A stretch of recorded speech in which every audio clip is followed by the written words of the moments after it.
তারপরে নতুন সরকার ক্ষমতায় আসার পর জামায়াতে ইসলামী সেক্রেটারি জেনারেলের স্বাক্ষরিত একটি দরখাস্ত দায়ের করে পুনর্বিবেচনার জন্য।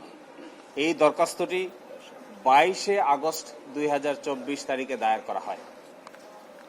এই দরখাস্তের প্রেক্ষিতে ডিজিএফআই, এনএসআই এবং এসবির রিপোর্ট তলব করা হয় এবং 3টি এজেন্সি থেকে রিপোর্ট স্বরাষ্ট্র মন্ত্রণালয়ে জমা হয়। এই 3টি এজেন্সি জামায়াত শিবির সন্ত্রাসী কর্মকাণ্ডের সঙ্গে জড়িত মর্মে যে অভিযোগ করা হয়েছিল, এই মর্মে তদন্ত সাপেক্ষে কোনো সত্যতা খুঁজে পায়নি। অতঃপর মিনিস্ট্রি অফ হোম থেকে সিনিয়র সেক্রেটারির নেতৃত্বে 3 সদস্য বিশিষ্ট একটি রিভিউ প্যানেল গঠন করা হয়। আইন অনুযায়ী 19 নম্বর ধারার রিকোয়ারমেন্ট মোতাবেক এই রিভিউ প্যানেল গঠন করা হয়। এই রিভিউ প্যানেলে বিষয়টি পুঙ্খানুপুঙ্খভাবে আলোচনা হয় এবং তারাও অতীতের এই অভিযোগের সমর্থনে কোনো তথ্য প্রমাণ খুঁজে পাননি। এরই প্রেক্ষিতে এই বিষয়টি মাননীয় স্বরাষ্ট্র উপদেষ্টার কাছে উপস্থাপন করা হয়। ওনার সই স্বাক্ষরের পরে মাননীয় প্রধান উপদেষ্টা, তার সই স্বাক্ষরের পরে মাননীয় আইন উপদেষ্টার সকল প্রক্রিয়া সম্পন্ন হয়ে এই বিষয়টি সিদ্ধান্ত গৃহীত হয় যে অতীতে যে প্রজ্ঞাপনটি জারি করা হয়েছিল, এই প্রজ্ঞাপনটিকে বাতিল ঘোষণা করা হয়। কিছুক্ষণের মধ্যেই, অল্প সময়ের মধ্যেই আপনারা এই সিদ্ধান্তের গেজেট আপনাদের দেখতে পাবেন, ওয়েবসাইটেও দেখতে পাবেন, আপনাদের কাছেও সেটা অ্যাভেলেবল হবে। এবং এই প্রক্রিয়া করতেই আমি বলেছিলাম যে গতকালকেই করার কথা ছিল, যেহেতু প্রক্রিয়াটা একটু লম্বা, আইন মোতাবেক আইনের প্রত্যেকটি ধারা উপধারা ফলো করে এই কাজ করা হয়েছে। আমরাও চেয়েছি আইনের কোনো ব্যত্যয় যেন না হয়, আইন মানতে যেন কারো কোনো আপত্তি না থাকে এবং আইনের ক্ষেত্রে যেন কেউ কখনো বলতে না পারে যে জামায়াত ইসলামী আইনের বাইরে কাজ করেছে। এই জন্য প্রতিটা পদক্ষেপ সূক্ষ্মভাবে সম্পন্ন করতে গিয়ে কিছুটা সময় লেগেছে। এই জন্য গতকালকে প্রজ্ঞাপনটি না হয়ে আজকে অল্প সময়ের ভিতরেই এই প্রজ্ঞাপনটি পাবলিকলি প্রকাশ করা হবে।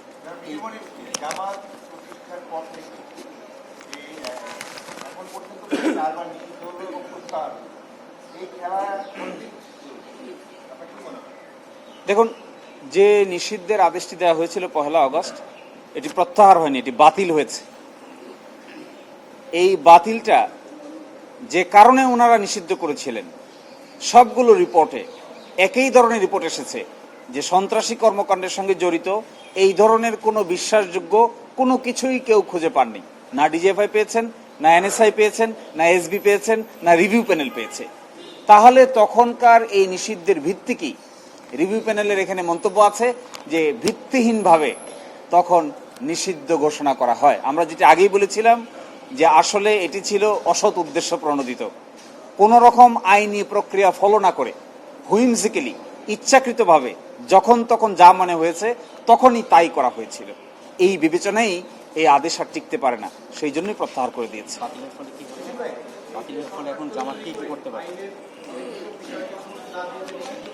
সুস্বাদু বাদাম, তিল আর স্বাস্থ্যকর গ্লুকোজ সব মিলিয়ে প্রাণ পিনাট বার। স্মার্ট কিছু খাও।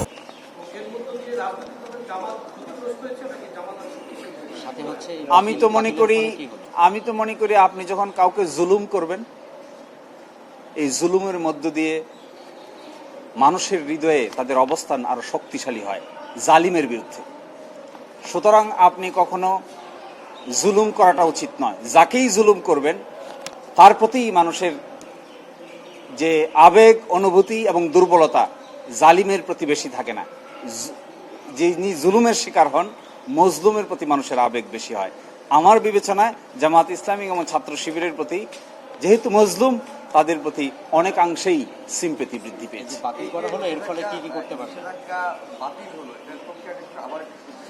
এই নিষেধাজ্ঞাটা বাতিল হওয়ার প্রক্রিয়ায় আমরা বাংলাদেশ জামায়াতে ইসলামীর সেক্রেটারি জেনারেল জনাব গোলাম পরোয়ারের স্বাক্ষরে একটি দরখাস্ত দায়ের করা হয় মাননীয় সচিব, স্বরাষ্ট্র মন্ত্রণালয় বরাবরে। এই দরখাস্ত পাওয়ার পরে তারা গোয়েন্দা রিপোর্ট কল করেন। এই গোয়েন্দা রিপোর্টের মধ্যে বাংলাদেশের প্রতিষ্ঠিত সবগুলো গোয়েন্দা রিপোর্টে সেপারেট রিপোর্ট কল করা হয়। প্রত্যেকেই সেপারেট রিপোর্ট দায়ের করেন।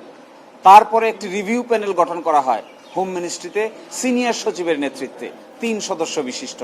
আইনে বলা আছে 19 নম্বর ধারায় যে এভাবেই রিভিউ প্যানেল গঠন করতে হবে। সেই রিভিউ প্যানেল গঠন করা হয়, রিভিউ প্যানেলে পর্যালোচনা হয়, রিভিউ প্যানেলের সিদ্ধান্ত নেওয়া হয় যে যেহেতু কোনো কার্যকারণ খুঁজে পায়নি কেন নিষিদ্ধ করা হয়েছিল, সেই জন্য তারা এই নিষিদ্ধের আদেশ বাতিলের জন্য সুপারিশ করেন। এরই প্রেক্ষিতে মাননীয় স্বরাষ্ট্র উপদেষ্টা, মাননীয় প্রধান উপদেষ্টা এবং আইন উপদেষ্টার সকলের সম্মতিতে এই সিদ্ধান্ত গৃহীত হয় যে অতীতের এই যে নিষিদ্ধকরণ সার্কুলারটি ছিল এটিকে বাতিল বলে ঘোষণা করা হয়েছে। এর ফলে আপনারা কি কি করতে পারবেন? রিভিউ আবেদনটা কয় তারিখে করা হয় ভাই? 22 তারিখ।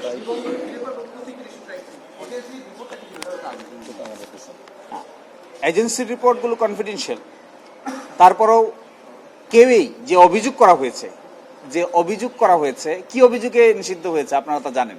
এই অভিযোগ করা হয়েছিল 1 আগস্ট যে জামায়াতে ইসলামী এবং ছাত্র শিবির এবং তার অঙ্গ সংগঠনের লোকেরা সন্ত্রাসী কর্মকাণ্ডের সঙ্গে জড়িত, এই জন্য তাদেরকে নিষিদ্ধ করা হয়েছে।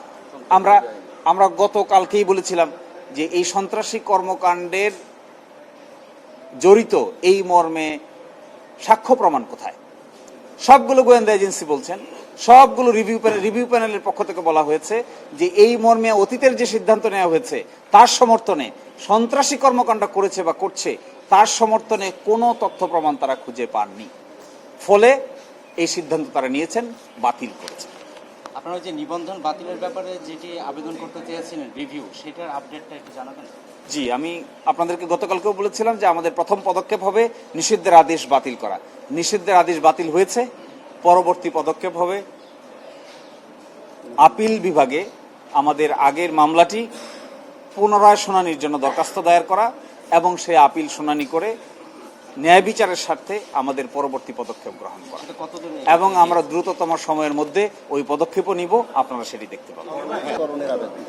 জি, 1 আগস্ট বাংলাদেশ জামাত ইসলামী এবং ইসলামী ছাত্র শিবির সহ তাদের অঙ্গ সংগঠনকে নিষিদ্ধ ঘোষণা করে একটি গেজেট পাবলিশ করা হয়। সরকারের পক্ষ থেকে, তৎকালীন সরকারের পক্ষ থেকে এই গেজেট পাবলিশ করে নিষিদ্ধ ঘোষণা করা হয়। নতুন সরকার আসার পর 22 আগস্ট 2024 জামায়াত ইসলামীর সেক্রেটারি জেনারেল জনাব গোলাম পরোয়ারের স্বাক্ষরিত একটি আবেদন স্বরাষ্ট্র মন্ত্রণালয়ে আইন অনুযায়ী দায়ের করা হয়। এই দায়ের করার পরে স্বরাষ্ট্র মন্ত্রণালয়ের পক্ষ থেকে সকল গোয়েন্দা রিপোর্ট সংগ্রহ করা হয় এবং একটি রিভিউ প্যানেল 19 নম্বর ধারা অনুযায়ী, সন্ত্রাস দমন আইনের 19 নম্বর ধারা অনুযায়ী একটি রিভিউ প্যানেল গঠন করা হয় স্বরাষ্ট্র সচিব